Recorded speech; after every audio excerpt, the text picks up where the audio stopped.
perkenalkan, saya Resi Rizky Lestari dan rekan saya Syarifah Rene Sobri.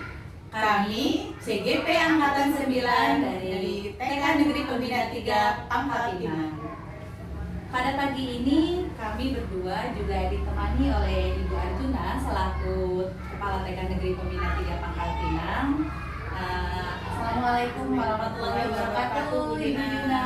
Waalaikumsalam warahmatullahi wabarakatuh. Apa kabarnya Bu Dina hari ini? Alhamdulillah luar biasa, sehat selalu. Alhamdulillah ya, baik ya, sehat. Baik Ibu, mohon maaf sudah mengganggu waktunya terkait pembicaraan kita waktu lalu ya Bu ya tentang pengambilan keputusan. Kami berdua di sini pada hari ini akan bertanya kepada Ibu mengenai pengambilan keputusan. Ya, kira-kira ada 8 pertanyaan yang akan kami ajukan kepada Ibu ya. Nah, baik Ibu, untuk pertanyaan pertama adalah selama ini bagaimana Ibu dapat mengidentifikasi kasus-kasus yang merupakan dilema etika atau bujukan moral? Baik, terima kasih Bu Ipa, Bu Resi sudah mau berdiskusi terkait dengan pengambilan keputusan. Nah, terkait pertanyaan Bu Resi tadi, bagaimana jika mengidentifikasi jika untuk dalam kita mengambil keputusan. Oke, baik. Di dalam suatu lembaga memang sering kita mengalami dilema di dalam mengambil keputusan itu. Nah, tentunya di dalam kita mengambil keputusan itu, hal yang pertama yang harus kita lakukan adalah kita harus mengidentifikasikan dulu. Nah, kita identifikasikan dulu jenis dilemanya itu seperti apa. Lalu apabila ini sudah kita lakukan, baru akan kita lanjutkan dengan tindakan berikutnya. Baik, jadi pertama Ibu akan mengidentifikasi kasus tersebut terlebih dahulu ya Bu ya, untuk mendapatkan nanti solusinya bagaimana seperti itu ya.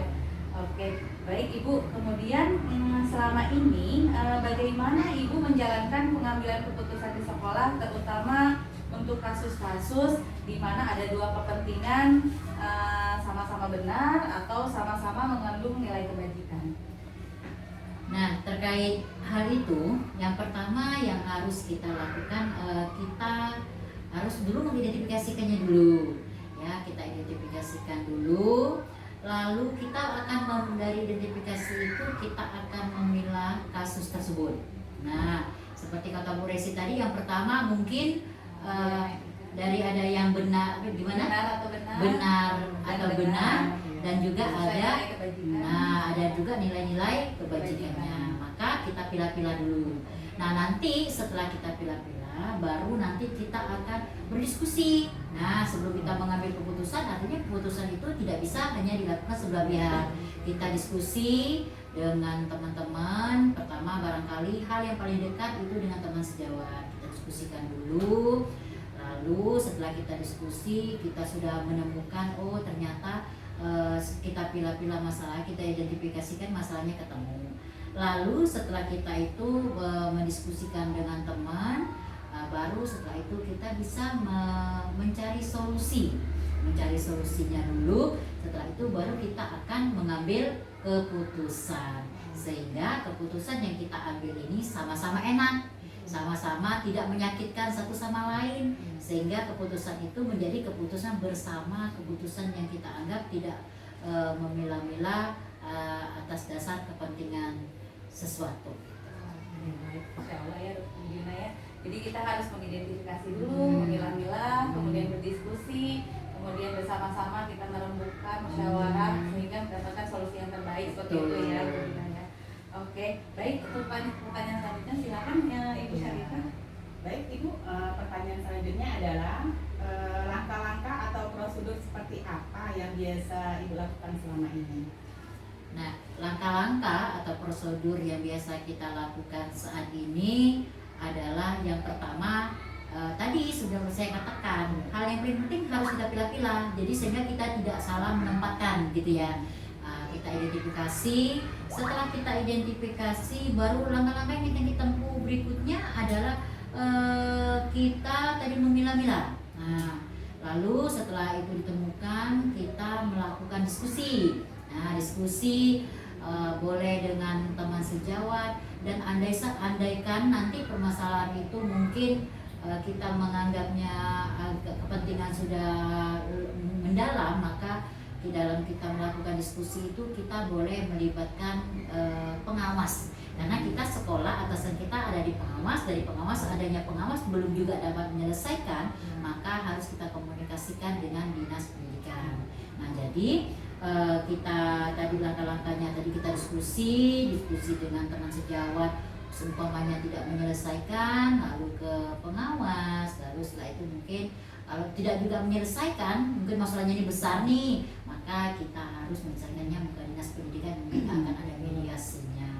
Lalu setelah diskusi itu kita dapat mencarikan solusi, kira-kira tindakan apa yang akan kita lakukan, keputusan apa yang akan kita ambil, sehingga keputusan ini benar-benar bisa memberi efek kebajikan ya. Kebajikan artinya tidak sampai memihak satu sama lain, ataupun memberatkan satu sama lain. Dan kita juga jangan lupa dalam kita menentukan ini, kita tidak mendengarkan hanya satu pihak saja. Misalkan terjadi masalah, artinya dua-dua yang terjadi konflik, misalkan terjadi konflik nih, dua-duanya harus kita dengarkan dari dua arah. Nah, sebagai penengah, barangkali kepala sekolah dapat menilai dari apa yang disampaikan oleh dua belah pihak tadi, baru kita bisa mencari solusi dan mengambil kesimpulan.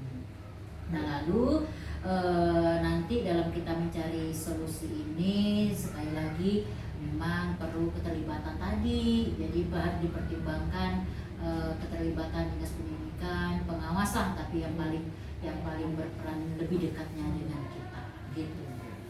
Berarti pertama langkah-langkahnya dipilah dulu Bu ya, baru kita diskusikan, terus baru kita mengambil keputusan ya yang sesuai. Baik Ibu, kemudian selanjutnya ya, pertanyaan selanjutnya, hal-hal apa saja selama ini yang Ibu Juna anggap paling efektif dalam pengambilan keputusan pada kasus-kasus dilema etika? Baik. Nah, hal yang paling efektif kalau menurut saya ketika kita akan mengambil suatu keputusan, yang pertama harus ada komunikasi. Nah, perlu komunikasi dalam hal apapun itu, sehingga dengan berkomunikasi kita tahu apa masalahnya, apa penyebabnya, dan bagaimana solusinya. Nah, setelah komunikasi kita lakukan musyawarah tadi, dan kita melakukan diskusi. Nah, dengan diskusi kita akan dari banyak saran masukan dari teman-teman ini, baru akan kita rangkum menjadi satu kesimpulan. Nah, jadi kesimpulan itu kepala sekolah itu tidak mutlak harus menarik kesimpulan secara sepihak begitu. Tentunya apalagi kan di zaman kurikulum merdeka ini kita harus mendengarkan, memberikan ruang, memberikan kebebasan kepada, kalau kepala sekolah mungkin ke guru, kalau guru ke anak. Jadi saya sebagai kepala sekolah memberikan ruang juga untuk guru merdeka di dalam mengeluarkan pendapat. Makanya sebelum mengambil keputusan itu kita tidak langsung untuk menyimpulkan, tapi komunikasi tadi, komunikasi, musyawarah, baru mungkin akan ada keputusan gitu. Oke, luar biasa Bu, betul ya. Jadi kita harus komunikasikan dulu supaya tahu masalahnya seperti apa, kemudian kita musyawarahkan supaya tidak sebelah pihak tadi ya. Jadi kita mendapatkan hasil keputusan yang terbaik untuk semuanya ya. Luar biasa Bu. Baik, oke, silakan. Oke, baik Bu Juna, untuk pertanyaan selanjutnya adalah hal-hal apa saja yang selama ini merupakan tantangan dalam pengambilan keputusan pada kasus-kasus dilema etika yang pernah kita alami ya, dan terkait dengan dilema etika di dalam satuan pendidikan ini, Bu Ipa, Bu Resi, bahwa kita saya selaku kepala sekolah memang diberi amanah untuk Oke, baik Ibu. Kemudian pertanyaan selanjutnya ya Ibu ya, apakah Ibu memiliki sebuah tata kala atau jadwal tertentu dalam sebuah penyelesaian kasus dilema etika? Apakah Ibu langsung menyelesaikannya di tempat atau memiliki sebuah jadwal untuk menyelesaikannya? Nah, bentuk atau prosedur seperti apa yang akan Ibu jalani? Oke, terima kasih Bu Resi. Nah, jadi ketika terjadi kasus dilema etika di satuan pendidikan, kita tidak akan pernah membuat jadwal, karena dilema etika itu kan terjadinya juga dalam mungkin dari hal-hal yang tidak terduga ya waktunya. Maka kalau saya ketika hal ini terjadi, maka kita harus segera untuk menyelesaikan. Jadi kita tidak menunda-nunda, tidak menunggu-nunggu waktu. Karena apa? Kalau kita masih menunggu waktu, artinya bahwa mungkin itu akan terlupakan. Atau kan karena kita terlupakan tadi, sehingga menjadi dilema etika ini akan menjadi satu kebiasaan nanti yang dianggap baik oleh si pelaku begitu. Maka kalau saya menindaklanjutinya, ketika hal ini terjadi, maka saat itu juga harus segera kita selesaikan. Artinya mengingatkan kita bersama bahwa etika itu memang selalu harus kita kedepankan dimanapun dan dengan cara bagaimanapun. Jadi selalu untuk mengedepankan etika dengan siapapun, termasuk dengan anak-anak pun, etika itu harus tetap kita kedepankan. Jadi tidak ada jadwal tertentu, Tidak. Ibu akan menyelesaikannya secara langsung pada hari itu juga. Betul. Oke. Jadi langsung cepat diatasi ya Bu Desi Iya, ya. betul, Bu. Ya baik, Bu Yuna, pertanyaan berikutnya ya Bu, adakah seseorang atau faktor-faktor apa yang selama ini mempermudah atau membantu Ibu dalam pengambilan keputusan dalam kasus-kasus dilema etika ini Bu?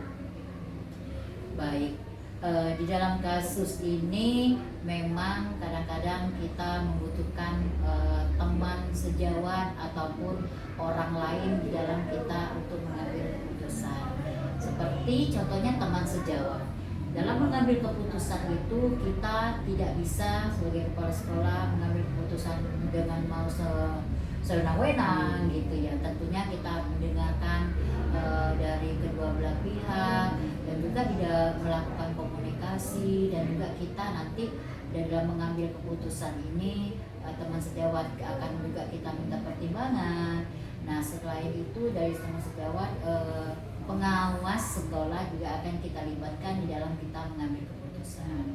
Nah andaikan ini juga tidak bisa menyelesaikan masalahnya itu kita anggap lebih besar lah begitu ya, maka mungkin kita akan melibatkan mangku kepentingan yang lainnya, yaitu dari dinas pendidikan. Artinya mungkin dari kolaborasi yang kita lakukan ini kita dapat memberikan keputusan yang bisa tidak terlalu memojokkan si pelaku, tapi keputusan ini memang benar-benar adil atas kesepakatan bersama. Jadi 3 Bu ya pengambilan keputusannya ya dalam menghadapi dilema ya. Iya. Yang pertama tadi teman sejawat. Terus kalau misalnya tidak bisa teratasi ke pengawas. Terus kalau misalnya pengawas juga tidak terpecahkan langsung ke dinas pendidikan. Gitu Bu ya. Ya, baik. Baik Ibu, untuk pertanyaan terakhir ya Bu ya.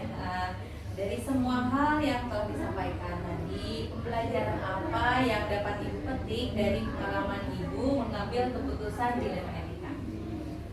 Baik, pelajaran yang saya ambil ketika di dalam mengambil keputusan itu, yang pertama, pengalaman yang saya rasakan adalah di dalam kita mengambil keputusan itu harus selalu menjalin komunikasi ya, komunikasi dari dua arah. Artinya ketika memang terjadi dilema etika, kita harus mendengarkan pendapat dari kedua belah pihak, sehingga sebagai kepala sekolah, kita sebagai pendengar nanti setelah mendengarkan pendapat dari kedua belah pihak, baru nanti kita akan dapat mengambil satu keputusan. Nah, keputusan ini juga kita ambil harus melalui musyawarah. Jadi poinnya adalah komunikasi dan musyawarah. Karena dengan komunikasi dan musyawarah ini insya Allah nanti akan menghasilkan satu keputusan yang betul-betul bijaksana untuk kita ambil gitu. Jadi pelajaran yang dapat diambil itu kita dapat berkomunikasi dengan baik, kemudian dimusyawarahkan ketika mengambil keputusan sehingga mendapatkan keputusan yang memang terbaik, yang baik untuk semuanya. Oke, luar biasa sekali. Ya. Baik Ibu, terima kasih Bu ya atas kesempatan hari ini, waktunya hari ini yang sudah mengganggu waktu Ibu mungkin ya. Dengan senang hati Bu. Sudah meluangkan waktunya, terima kasih Iya. banyak. Boleh saya titip pesan sedikit Bu? Iya, baik Bu Yuna, silakan. Baik teman-teman, Bu Resi, Bu Ipa, tetap semangat ya, jalani tugas sebagai CGP, tetap semangat, selalu sisihkan untuk berbagi ilmunya kepada teman-teman semua. Jangan lelah untuk belajar di setiap waktu, dimanapun dan sampai kapanpun. Dengan moto kita, apa itu? Tergerak, bergerak, menggerakkan. Tetap semangat. Iya. Assalamualaikum warahmatullahi wabarakatuh. Waalaikumsalam warahmatullahi wabarakatuh. Assalamualaikum warahmatullahi wabarakatuh. Perkenalkan, saya Resi Rizky Lestari dan rekan saya Syarifah Dewi Sobri. kami CGP Angkatan 9 dari TK Negeri Pembina 3 Pangkal Pinang. Pada siang ini kami juga ditemani oleh Ibu Evi selaku Kepala TK Negeri 4 Pangkal Pinang. Iya. Assalamualaikum warahmatullahi wabarakatuh, Ibu Evi. Waalaikumsalam Ibu Resi, Ibu Ipa. Apa kabarnya Bu Evi hari ini? Alhamdulillah baik. Oke, baik Ibu. Mohon maaf nih sudah mengganggu waktunya terkait pembicaraan kita ya waktu lalu tentang pengambilan keputusan ya Bu ya. Jadi kami berdua di sini hari ini akan bertanya kepada Ibu mengenai pengambilan keputusan. Nah, di sini kira-kira ada 8 pertanyaan yang akan kami ajukan ya Ibu ya. Baik Ibu, untuk pertanyaan pertama adalah selama ini bagaimana Ibu dapat mengidentifikasi kasus-kasus yang merupakan dilema etika atau bujukan moral? Iya, baik ya. Saya selaku kepala sekolah di sini untuk mengidentifikasi kasus-kasus yang merupakan dilema etika, yaitu yang terdapat 2 nilai kebajikan yang disebut dengan benar dan benar, atau bujukan moral yang berkaitan dengan keputusan benar atau salah. Untuk mengidentifikasi kasus-kasus yang merupakan itu, melihat dari segi hukumnya. Apabila kasus tersebut melanggar hukum, maka sudah tentu benar lawan salah. Namun jika masih bisa dikatakan benar lawan benar, maka dilema etika. Lebih menekankan pengambilan keputusan yang tepat dan bijaksana. Karena tidak ada keputusan yang salah di dalamnya, sedangkan bujukan moral antara benar dan salah. Oke, jadi Ibu mengidentifikasi dulu apakah itu termasuk ke dilema etika atau bujukan moral. Ya, setelah itu baru diambil mana yang sesuai keputusan yang terbaik ya. Oke. Kemudian Ibu selama ini bagaimana Ibu menjalankan pengambilan keputusan di sekolah, terutama untuk kasus-kasus di mana ada 2 kepentingan, di mana sama-sama benar atau sama-sama mengandung nilai-nilai kebajikan? Itu pertama, yang keputusan yang diambil, kita kumpulkan dulu fakta-fakta, kemudian siapa yang terlibat, kemudian kita menganalisis benar salahnya. Setelah itu membuat alternatif solusi, kemudian membuat keputusan, setelah itu merefleksikannya. Oke, Ibu ya. Jadi mengumpulkan dulu fakta-faktanya, siapa saja yang terlibat, kemudian oke. menganalisis, Dianalisis, iya. merefleksikan ya Iya. apa permasalahan kasus tersebut. Oke, baik Ibu. Untuk pertanyaan selanjutnya silakan Ibu Syarifah. Baik Bu Epi, pertanyaan selanjutnya adalah langkah-langkah atau prosedur seperti apa yang biasa Ibu lakukan selama ini? Langkah-langkah yang saya lakukan selama ini adalah pertama menentukan penyebab permasalahan, kemudian menentukan siapa yang terlibat, kemudian berdiskusi dengan warga sekolah, terus membuat beberapa solusi keputusan, kemudian terakhir menimbang lagi dari berbagai sudut pandang sebelum memutuskan apakah keputusan itu tepat dan tidak merugikan salah pihak. Masya Allah banyak Bu ya. Iya. Jadi Langkah yang langkah diambil. ya ada 6 juga kayak gitu. Berarti ya. Ya baik ya Ibu Evi. Kemudian selanjutnya hal-hal apa saja selama ini yang Ibu anggap paling efektif dalam pengambilan keputusan pada kasus-kasus dilema etika? Yang dianggap paling efektif itu adalah ketika pertama mengenali adanya nilai-nilai yang saling bertentangan dengan situasi saat ini. Kemudian seperti tadi menentukan juga siapa yang terlibat dan mengumpulkan fakta-fakta yang relevan. Kemudian pengujian benar atau salah sehingga keputusan yang diambil merupakan suatu keputusan yang sangat bijaksana. Buat keputusan terakhir ketika keputusan sudah diambil dapat dijadikan pelajaran untuk acuan pada kasus-kasus selanjutnya. Oke. Oke baik, silakan. Ya, oke baik Ibu. Untuk pertanyaan selanjutnya lagi ya. Hal-hal apa saja yang selama ini merupakan tantangan dalam pengambilan keputusan pada kasus-kasus dilema etika yang pernah Ibu hadapi?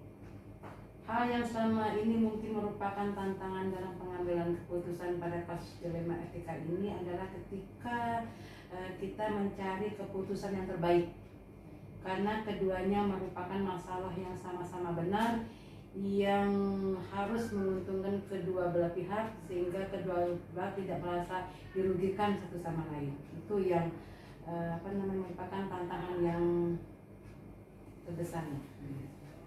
Jadi mencari keputusan terbaik Ya, ya, terbaik jadi tidak kedua belah pihak. tidak Tidak merugikan kedua tidak pihak. merugikan kedua belah pihak juga. Ya. Kemudian pertanyaan selanjutnya ya Ibu, apakah Ibu memiliki tata kala atau jadwal tertentu dalam sebuah penyelesaian kasus dilema etika? Apakah Ibu langsung menyelesaikannya di tempat atau memiliki sebuah jadwal untuk menyelesaikannya? Bentuknya atau prosedur seperti apa yang akan Ibu jalankan? Seperti itu.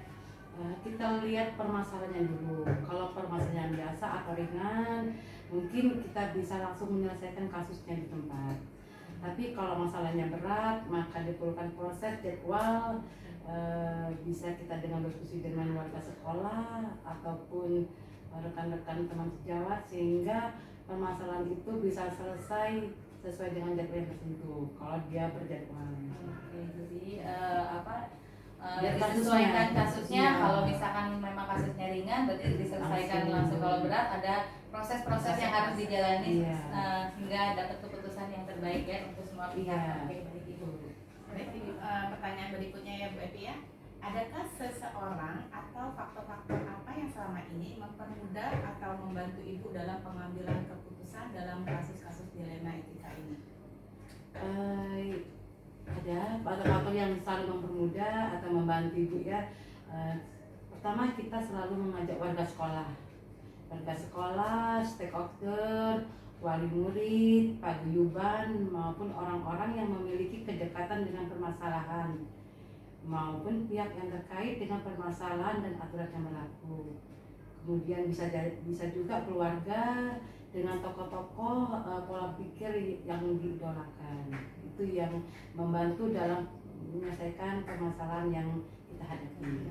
Seperti orang lingkungan sekitar Nah, Bu ya. warga sekolah ya. Ya, baik Ibu, untuk pertanyaan terakhir ya Bu Evi Iya. ya. Dari semua hal yang telah disampaikan tadi, pembelajaran apa yang dapat Ibu petik dari pengalaman Ibu mengambil keputusan dilema etika? Yang Ibu ambil dalam keputusan pengambilan ini adalah di mana saya selaku pimpinan di sekolah harus menjadi lebih bijaksana dalam menganalisis sebuah permasalahan untuk dijadikan pertimbangan menentukan solusi, dan setiap keputusan yang diambil harus menentukan dan dilakukan sesuai dengan nilai kebajikan. Setiap mengambil keputusan pasti akan memiliki risiko. Maka dari itu, menurut Ibu, membuat suatu keputusan yang paling meminimalisir risiko yang akan terjadi. Jadi kita akan lebih bijaksana dalam keputusan. Masya Allah ya.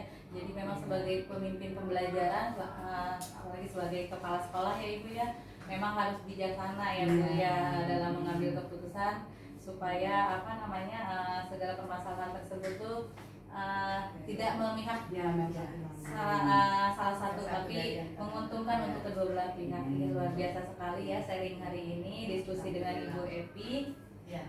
Baik Ibu, terima kasih Bu ya atas waktu dan kesempatannya yang sudah menyempatkan kami hari ini ya, sudah diluangkan. Mudah-mudahan Ibu Epi selalu sehat. Kita juga bisa berkomunikasi lagi ya, ada silaturahmi lagi. Terima kasih banyak ya Ibu Epi. Sama-sama Bu Ipa, Malaysia. Assalamualaikum warahmatullahi wabarakatuh. Waalaikumsalam warahmatullahi wabarakatuh. Sukses selalu ya. Amin.